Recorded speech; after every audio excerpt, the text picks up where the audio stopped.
सुबह नीचे बैठे थे तो कुछ लोगों ने और महात्माओं ने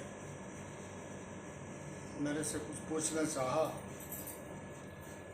कि ये जो गुरु पूर्णिमा आता है और गुरु पूर्णिमा क्यों मनाया जाता है, क्यों मनाते हैं और इसका भावार्थ क्या है। तो हम गुरु पूर्णिमा के बारे में कुछ बातें, दो चार बातें बताना चाहते हैं। असली इसका नाम जो है गुरु पूर्णिमा नहीं है, इसका असली नाम है व्यास पूर्णिमा बोलते हैं इसको।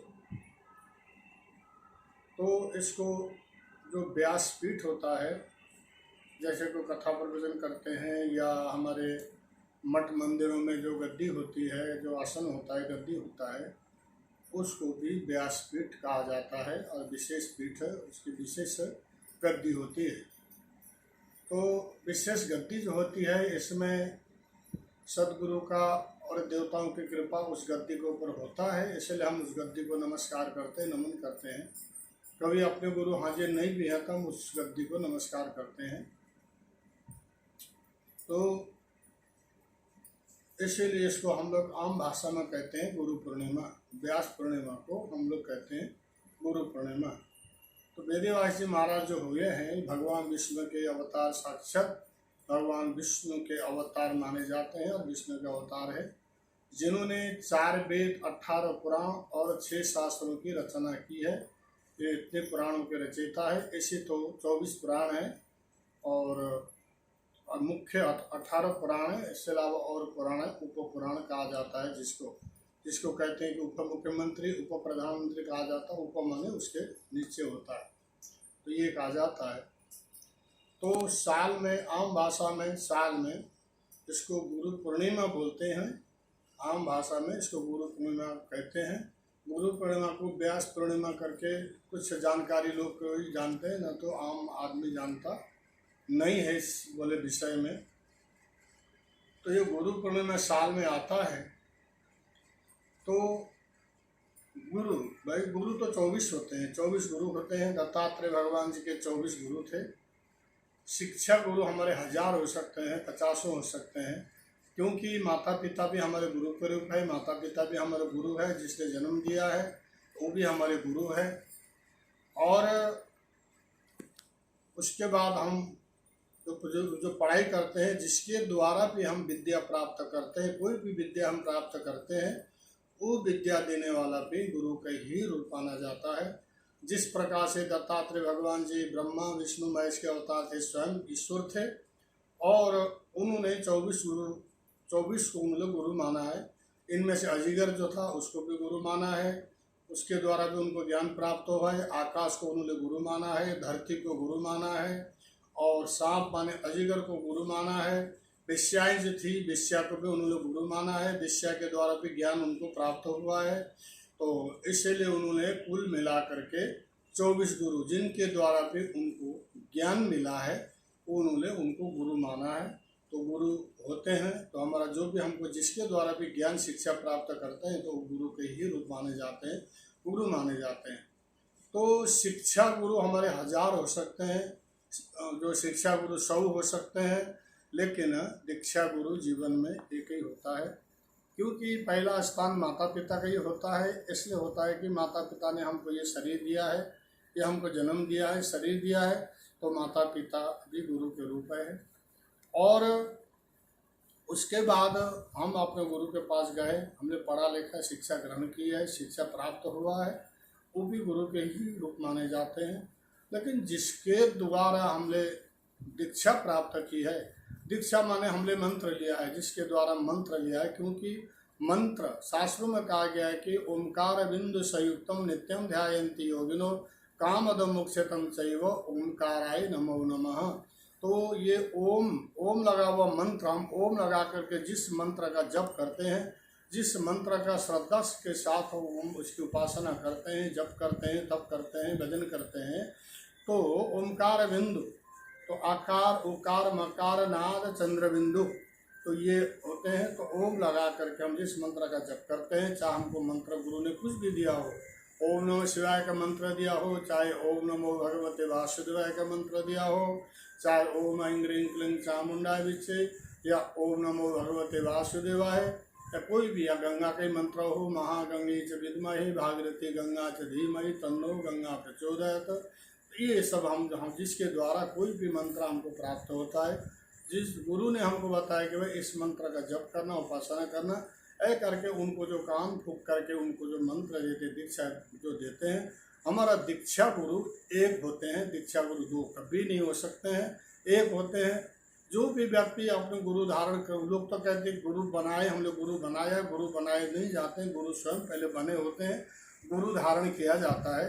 गुरु माने गुरु का ज्ञान, गुरु का ज्ञान हम हृदय के अंदर धारण करना ही उसको कहते हैं गुरु। जो है गुरु धारण किया है, हम गुरु को धारण करते हैं, तो उसके बाद हम आगे अपना जीवन को सफल बनाने के लिए ही हम अपना जो है भजन करते हैं।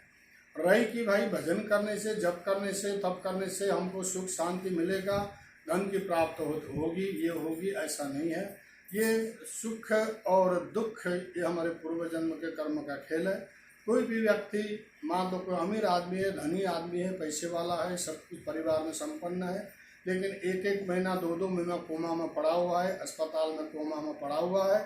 वो क्या है? अपना कर्म को भोग रहा। वो क्या कर रहा? अपने कर्म को भोग रहा। जो पूर्व जन्म का हमारा कर्म है उसको भोग रहा, समय काट रहा। समय काटने के बाद वो उसका शरीर पूरा हो जाता है। समय क्यों? जब तक भोगना पड़ेगा। कोई भी कर्म हो, चाहे किसी का एक बेटा हो, चाहे माता पिता अमीर हो, उसको कोई अगर पीड़ा, कोई अगर बीमारी लगती है तो उसको कर्म का फल उसको स्वतः ही भोगना पड़ता है। कर्म का फल कोई जो है कोई भी परिवार वाले भोग नहीं सकते हैं। धन बांटा जा सकता है, जमीन जायदाद बांटी जा सकती है, लेकिन कर्म कभी बांटा जा नहीं सकता है। कर्म को स्वतः ही भोगना पड़ता है। तो ये सब अस्पताल में पड़े एक एक दो दो महीने से बेचारे जो पड़े रहते हैं, कोमा में परेशान होकर पड़े रहते हैं, अपने कर्म को भोग रहे हैं। माता पिता परिवार वाले बेचारे उनको जो संवेदना करते हैं, भगवान से प्रार्थना करते हैं, ठीक होने की ईश्वर से प्रार्थना करते हैं, पैसा लगाते हैं, खूब पैसा नहीं तो कर्जा करके लगाते हैं, तो वो लगाते हैं। तो इसीलिए जो है कर्म का फल है वो तो भोगना ही पड़ता है। अगर बगैर भोगे इस कोई रास्ता, कोई भी रास्ता नहीं है। तो इसीलिए हम आपने जो कुछ करके आए हैं और हम भोग रहे हैं, आगे जो कुछ भी करेंगे आगे हमको प्राप्त होगा। आगे अपना जीवन को सफल बनाने के लिए ही हम भगवान का भजन करते हैं, परमात्मा का चिंतन करते हैं, प्रभु का चिंतन करते हैं। इसलिए उस चिंतन करने के लिए हमको गुरु की जरूरत पड़ती है। बगैर गुरु का, अगर बगैर गुरु की गति नहीं है, अगर बगैर गुरु का अगर हम मर भी जाते तो हमारी गति नहीं है। इसलिए भाई भगवान राम को भी गुरु धारण करना पड़ा था, सीता माता, भगवती पार्वती, सती माता, सभी ने भगवान कृष्ण ने भी संदीपनी मुनि को गुरु धारण किया है। नहीं तो भगवान कृष्ण स्वयं ब्रह्मांड का मालिक थे, ईश्वर थे, स्वयं गुरु थे, क्योंकि तो इसलिए उनको धारण किया है। तो ये व्यास पूर्णिमा इसको कहते हैं। आम भाषा में हम लोग कहते हैं गुरु पूर्णिमा। तो जिनके भी गुरु है, साल भर में जिनके भी गुरु है, तो गुरु के पास जाते हैं। अपने तरफ से जो भी बने, पत्रम पुष्पम फलम तोयम युमे भक्त्य प्रयच्छति ही, अपने तरफ से जो भी बने अपने गुरु को अर्पण करते हैं, तिलक लगाते हैं, बहुत से गुरु का चरण धोते हैं, करके उनके सामने तन्मस्तक होकर, नतमस्तक हो करके अपने शरीर को पृथ्वी में झुकाते हैं, पृथ्वी देवी को अपने सर रखते हैं। हे गुरु महाराज, हे गुरु जी, मेरे साल भर के अंदर जो भी मुझसे भूल चूक गलती हुई उसको हम क्षमा चाहते हैं, माफ़ी चाहते हैं। ऐसा कह करके अपने गुरु की पूजा करते हैं। तो अपने गुरु की पूजा करने का मतलब हम जो है परमात्मा की, ईश्वर की पूजा करने हैं। हम उस समय गुरु को स्वयं ईश्वर का रूप मान करके, परमात्मा का रूप मान करके हम उनका पूजन करते हैं। तो इसीलिए इसको गुरु पूर्णिमा, आम भाषा में गुरु पूर्णिमा कहते हैं। तो जिनके भी गुरु है, कोई अगर दूर रहते हैं, कहीं बाहर रहते हैं, दूर है, समय पे आ नहीं सके हैं, इस अवस्था में हमको क्या करना है? इस अवस्था में हमको ये करना है कि भाई कोई भी गुरु की प्रतिमा हो, कोई भी हो, उसको रख करके जो भी हमको अर्पण करना है उस सामने तक, प्रतिमा के सामने या फोटो के सामने हम रख करके और उनको अर्पण करते हैं, उनको नमन करते हैं, नमस्कार करते हैं। जब भी हम जाते हैं तो उनको महाराज, गुरु महाराज, मेरे गुरु महाराज, ये गुरु पूर्णिमा का दिन था, हमने जैसा भी हमसे बना पूजन किया था हम अर्पण कर रहे हैं, तो कर रहा हूँ या कर रही हूँ अथवा कर रहा हूँ, ऐसा करके उनको समर्पित किया जाता है, अर्पण किया जाता है। तो ये गुरु पूर्णिमा क्योंकि चेलों के लिए, शिष्यों के लिए बहुत अहम दिन माना जाता है। उस दिन बहुत से लोग 50 काम को छोड़ करके अपने गुरु के यहाँ जरूर जाते हैं, जरूर पूजा करते हैं। इससे क्या होता है कि इससे भगवान ईश्वर हमारे ऊपर प्रसन्न रहते हैं। अगर गुरु प्रसन्न है तो परमात्मा प्रसन्न है, गुरु प्रसन्न है तो ईश्वर परमात्मा प्रसन्न है, गुरु प्रसन्न है तो शिव प्रसन्न है, गुरु प्रसन्न है तो राम प्रसन्न है, गुरु प्रसन्न है तो कृष्ण प्रसन्न है, गुरु प्रसन्न है तो भगवती माँ जगदम्बा प्रसन्न है। इसीलिए गुरु की पूजा की जाती, गुरु की पूजा करना भी चाहिए। और जीवन में जिसका गुरु नहीं है तो किसी के द्वारा शिक्षा दीक्षा प्राप्त करनी चाहिए। तो इसीलिए हम लोग की गुरु पूर्णिमा हम जो मनाते हैं, उत्सव मनाते हैं, इसीलिए मनाया जाता है कि उस दिन अपने गुरु का हम अभिनंदन करते हैं अथवा उनके आदर सम्मान और सत्कार उनको करते हैं।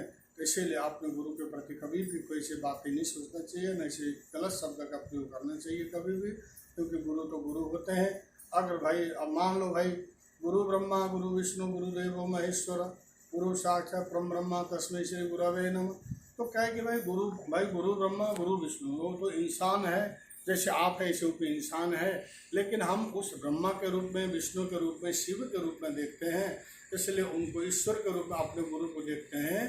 तो जो है ये गुरु पूर्णिमा करते हैं। अब जैसे कोई सुहागन माताएं के लिए कहते हैं कि भाई पति परमेश्वर, पति ही परमेश्वर कहते हैं, तो पति परमेश्वर नहीं होता है, न पति ईश्वर हो सकता है, वो नहीं होता है।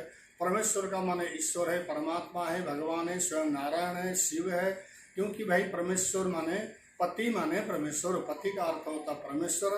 तो हमारा जो पति है वो जो परमेश्वर नहीं हो सकता है, और हम उसको परमेश्वर का दर्जा देते हैं या देती हूँ, हम उसको परमेश्वर के रूप में हम मानती हूँ, हम उसको परमेश्वर का दर्जा देते हैं। असली हमारा जो पति होता है हमारा जीवन साथी होता है। जैसे गाड़ी होता है, गाड़ी के 2 पहिया होती है, गाड़ी चलाने के 2 पहिया की जरूरत पड़ती है। इसी प्रकार से हमको घर गृहस्थी चलाने के लिए, हमको संतान प्राप्त करने के लिए, संतान पैदा करने के लिए पति की जरूरत पड़ती है, पत्नी की जरूरत पड़ती है, तभी हमारा वंश बढ़ता है, हमारा संतान बढ़ते हैं। इसलिए पति जो होता है ये हमारा जीवन साथी, तो उसके साथी हम हैं तो हमारा साथी वो है। इसलिए शास्त्र में कहा गया कि पति जो है हम ईश्वर के रूप में, उस परमात्मा के रूप में देखते हैं, तो इसलिए उसको कहा गया है पति परमेश्वर, इसलिए कहा गया है। इसलिए पति को भी परमेश्वर बनना चाहिए। अगर पति परमेश्वर लायक है, परमेश्वर है, तो भाई पति को भाई परमेश्वर का दर्जा फुल देना चाहिए। अगर पति जो होता है, जो नहीं करने का काम करता है, कुकर्म करता है, गलत वस्तु का भक्षण करता है, जो मतलब राक्षसी वृत्ति से चलता है, जो चीज़ राक्षसों ने ग्रहण किया उसको ग्रहण करता है, तो इसमें बड़ा भारी दोष है। फिर उसके अंदर भाव जो है प्रकट हो नहीं पाता है। इसलिए हमको जीवन में किसी भी जीव को मार करके किसी भी जीव को नहीं खाना चाहिए, किसी भी जीव को खाने का हमको कोई अधिकार नहीं है। क्योंकि पृथ्वी में नाना प्रकार के वस्तु पैदा हुए, बड़े सुंदर सुंदर भगवती पृथ्वी देवी ने हमको दिया है, तो जीवन में उसको हमको ग्रहण करना चाहिए। कोई भी जीव को मार के खाने से न तो कोई शरीर में ताकत आती है। बहुत से डॉक्टर भी हमारे कह देते हैं कि भाई अंडा खाया करो, बच्चे को अंडा खिलाया करो, ऐसा नहीं, उससे न कोई बीमारी दूर होती। उस गंदगी से जो गंदगी हमारे अंदर जाता है तो हमारे शरीर में बीमारी पैदा करता है, बीमारी फैलाता है। इस चीज़ के बारे में डॉक्टरों को जानकारी नहीं है, इस चीज़ के बारे में संतों को, ज्ञानियों को, ऋषियों को इसके बारे में जानकारी है। इसलिए कभी भी गंदगी और गंद वस्तु का ग्रहण नहीं करना चाहिए। तो यही हम कहना चाहते हैं। तो सभी जितने भी हमारे वीडियो को देखेंगे अथवा देख रहे हैं, उनको लास्ट में हम यही आपसे रिक्वेस्ट करते हैं, आपसे प्रार्थना करते कभी भी गलत चीज़ का भक्षण न करें, गलत मार्ग बोले न चले, अच्छा मार्ग चले, धार्मिक विचार रखें। कभी भी धार्मिक मार्ग चलने वाला व्यक्ति कभी भी गलत कार्य नहीं करता है। इसलिए हम आप लोग से विनती करना चाहते हैं, तो आप लोग भी जो है धार्मिक भावना अपनाएं, धार्मिक विचार को अपनाएं, क्योंकि हमारा जीवन में ही कल्याण होता है। तो कभी भी अशुद्ध चीज़ का भक्षण न करें। मांस, मदिरा, अंडा, मांस, किसी जीव को, बकरा बेचारे चलने फिरने वाले जीव है उसको हम खाते हैं। हाँ, गाय भैंस को खाने वाले बहुत लोग खाते हैं, नहीं खाना चाहिए, बहुत ही बड़ा अपराध। दूसरे को मार के खाना बहुत अपराध है। जब यहाँ से जाएंगे तो भोगना पड़ेगा, हमको भी मार के खाएंगे, हमको भी मारेंगे। जैसा करनी और जैसा भरनी, जो करनी तो भरनी ही पड़ती किसी को भी। इसलिए हम सभी को यही जो कहना चाहते हैं। तो कुछ लोगों ने मेरे से सवाल किया था, पूछा, तो हमने इसके बारे में आप लोगों को बताया। इसीलिए गुरु पूर्णिमा मनाई जाती है। असली इसका नाम है व्यास पूर्णिमा। और इतने कह करके आप लोगों को सब जो भी आप लोग देख रहे हैं, सुन रहे हैं, आपको बहुत बहुत भगवान के तरफ से, भगवत की तरफ से बहुत बहुत शुभ आशीर्वाद प्राप्त हो। हमारे तरफ से बहुत बहुत आपको शुभकामना। शुभ का मतलब होता है कि भाई आपका अच्छा हो, बढ़िया रहे, आपका जीवन खुशहाली रहे। हम ये शुभकामना ईश्वर से, परमात्मा से, प्रभु से करते हैं। और इन्हीं शब्दों के साथ हम अपने वाणी को विश्राम देते हैं। हरिओम पूर्णमदः पूर्णमिदं पूर्णात् पूर्णमुदच्यते पूर्णस्य पूर्णमादाय पूर्णमेवावशिष्यते। ओम शांति शांति शांति। ओम नमः पार्वती पते। हर हर हर महादेव शंभो। हरिओम तस्सत् हरिओम तस्सत् हरिओम तस्सत्।